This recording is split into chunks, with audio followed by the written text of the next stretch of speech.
Can you see him? Yeah, you're good, as long as you stay there. Alright, you wanna introduce it? Welcome to the second ever French and Indian War Hot Wings Eating Challenge. We've got special guests today. Mr. Gray, Dr. Neves are joining us. Let's get started. What are we doing? Do we have somebody that wants to pass wings out? We're going to eat progressively hotter hot wings while we talk about the French and Indian War. Is that number one, Adam? This is number one. I mean, Mr. Coleman.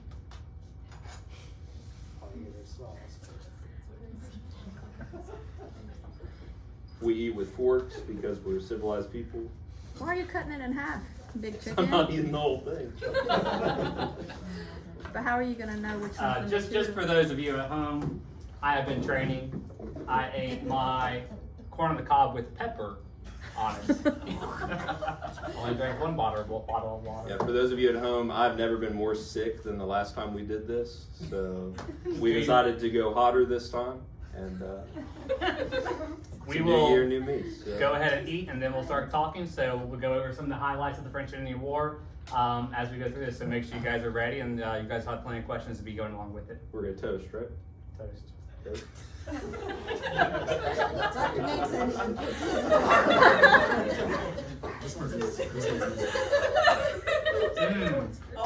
So good. Zero reaction. Yeah, it's easy. Then eat the other half, you big chicken. So guys, this whole thing starts off, this is a war, the French and Indian War is between the French and the British. This whole thing kicks off with a lot of backstory of the French and British just don't like each other and they don't get along. They have this little conflict called the 100 Years' War. Yeah, Battle of Hastings in 7th grade we talked about. That is a French and English conflict. 100 Years' War absolutely is. So what happens with the colonies is we come over for this money, and we've talked about that in class before already. But as the British are over here, they kind of get this system where they don't really pay attention to what's going on in the colonies. It's something called salutary neglect. And what it is they allow the colonies to just govern themselves and be self-governed. Salutary. Oh, you're Sagittarius. No, that's what. Alright. That's Why I'm moody. Understood. Alright, so for the most part, at this point in time, the colonies are governing themselves. And we're going to talk about that big area called the Ohio River Valley. This place is important because it's very fertile soil. If you know nothing else about these first 2 or 3 slides, you need to know the Ohio River Valley is extremely fertile soil. That's why it's bolded and underlined. It's so important. It is number 3C, extremely fertile soil on the test. Right? As far as I know, yeah.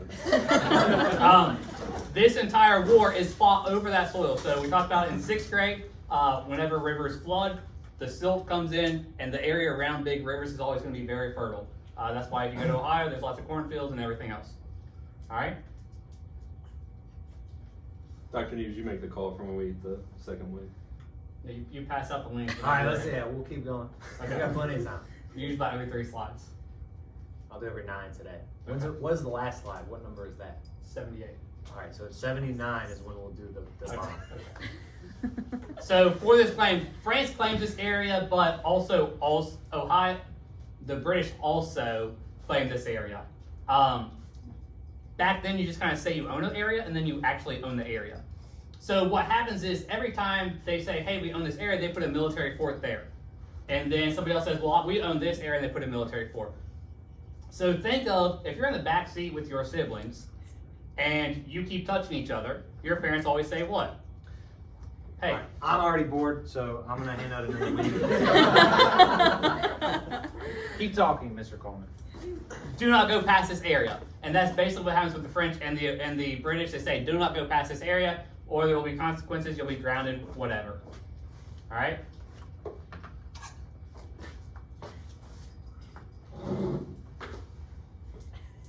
Hold on, I'm not very strong. Try and get up. Get all that off. It's just smells gross. Good. It smells good. No, it does not. Watch, no reaction. I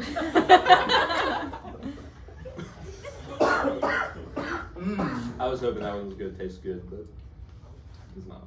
You didn't even eat any of it. Everybody else is eating the whole wings except you.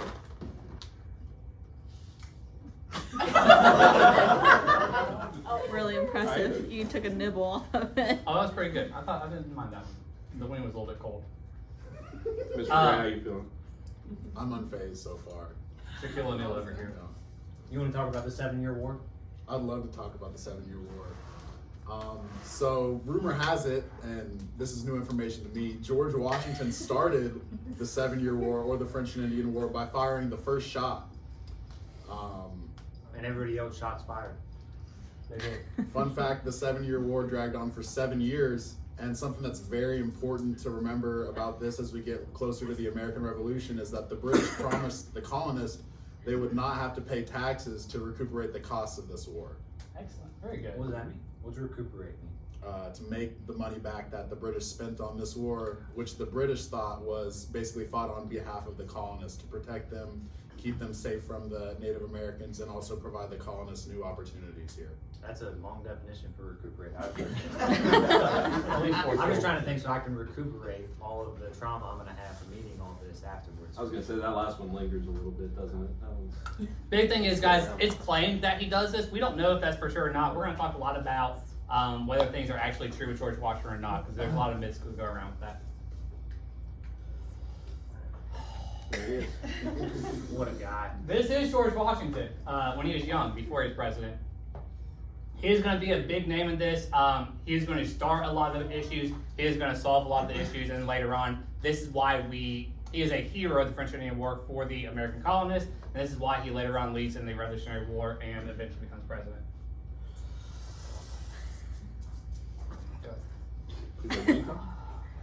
Yeah, let's wing it. Let's wing it.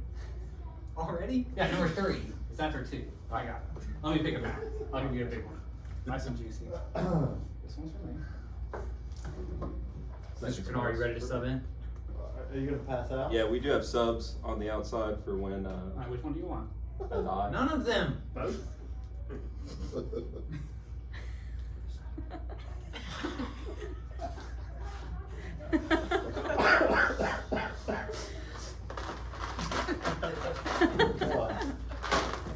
Already?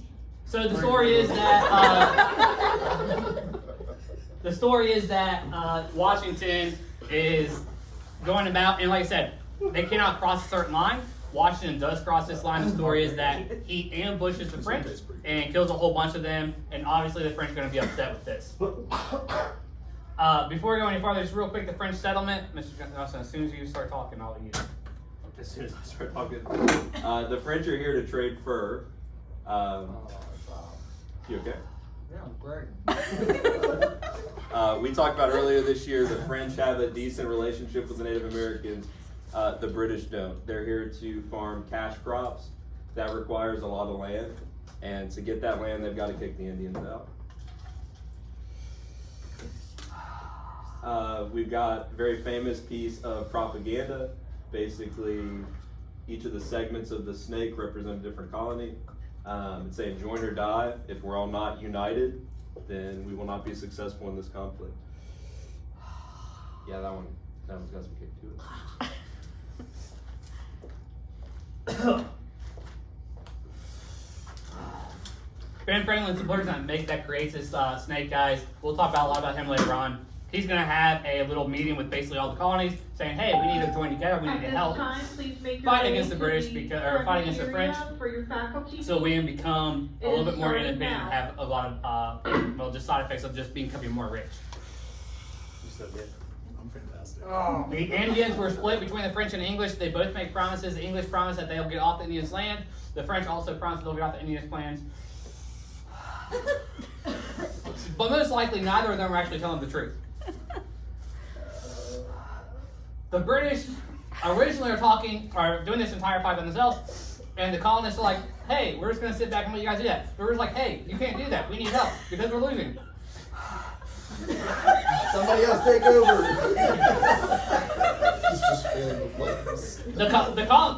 Eventually the British say, "Hey, if you fight, you won't have to pay for this, but if you don't fight, we're going to make you pay for it." Exactly what Miss Gray said. Keep getting louder and faster. So the colonists create their own militia, and they have a guerrilla style tactic. Now, this is very important that you understand these are very two different fighting styles. The British are very formal and they're very heroic and like regal. The colonists are like rednecks. All right, they are malicious. It is your mom, it is your dad with the gun saying, "Oh, we're gonna go get them." The British regularly stop for tea. Like when they're marching, the officers are like, "Hey, we need some tea." Literally. Hey, get the mom. You should probably take over because you can't understand him anymore. No, that's fine. I got it. I made sure that one was really juicy. I'm so scared. I'm so scared of this.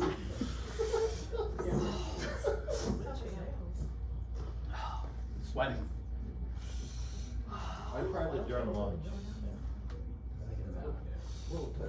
Hey, that is a super small one that you just gave to him. I called it. He's been the only one talking, so. That's because I'm scared. The colonists join the fight because they are promised all these extra things. When the colonists are able to join the fight, the French can now not keep up because there's too many. Because this war is literally the First World War and is being fought on every continent except Antarctica, because Antarctica. Eventually what happens is the British start winning.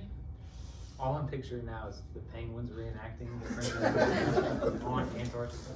With the seals, or orcas. No, that's too far. Oh, That's okay. like World War The final blow on the French is that the Iroquois switch sides. When the Iroquois switch sides, this is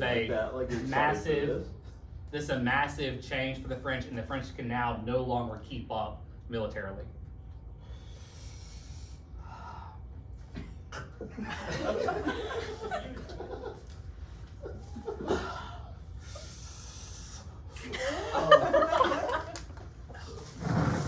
Did you do it already? Everybody has, but you. It tastes bad. It tastes like arsenic. It's awful. It's got the same effect too. No. I need milk.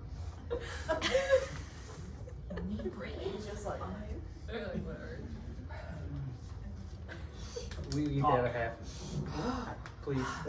It doesn't make me feel better. Do you need a chant like a? No, I need no chance. What, Mr. Grace? So at the end of the French and Indian War, Oh my god. the entirety of North America fell to Britain. That's in 1759 when Britain captured Quebec, the capital of Canada, the most important Canadian city. So after Britain captured Quebec, they claimed all of Canada and all of the Ohio Valley, and some other part of the French language was given to Spain. Eventually, British trades Cuba to Spain in exchange for Florida.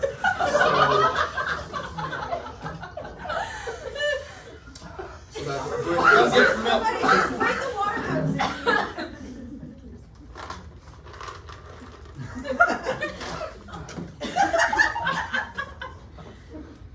At that, Britain becomes master of North America. The French are not allowed to own anything in North America.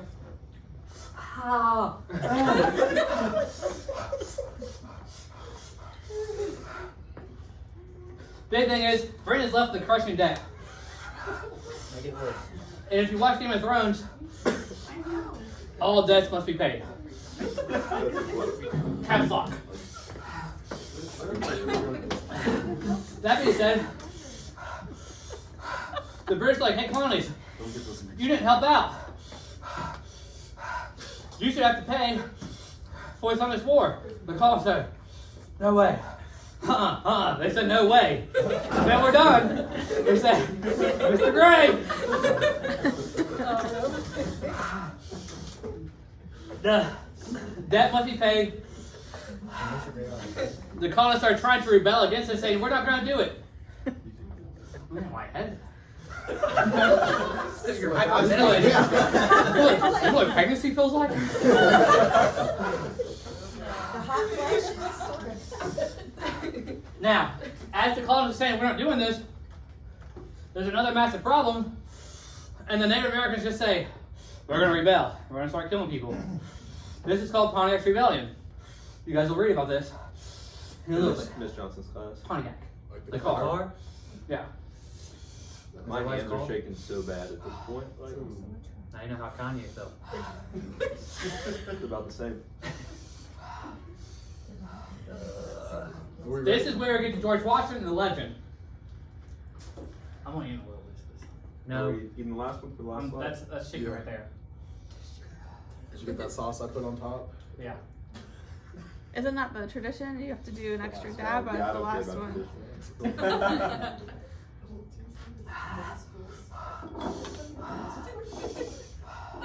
Extra sauce on yours? Don't go crazy. On yours. There you did it. Alright.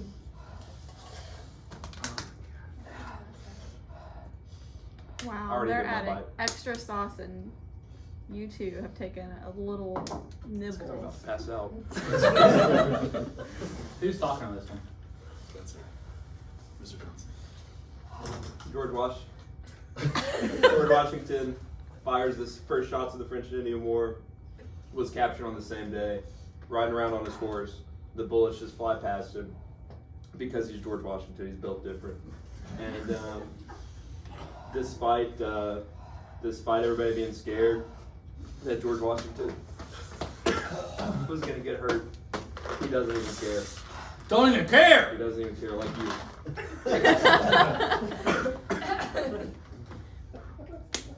You want to dip the extra now?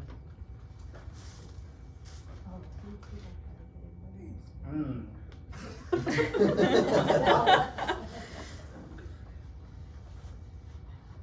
This is what starts the story of George Washington. When he's campaigning in the future, these stories will still be passed down about him. This is part of the reason they become so famous initially.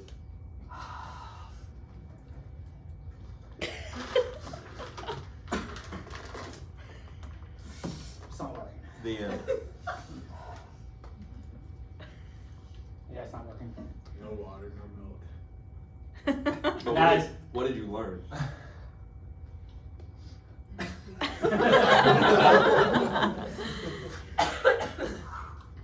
I learned that the Ohio River Valley is very fertile. That's number 3. Guys, the big thing of this, when we're talking about this, it's going to have a lot of repercussions for later on. We're going to talk about the different acts that happen. Oh, my throat.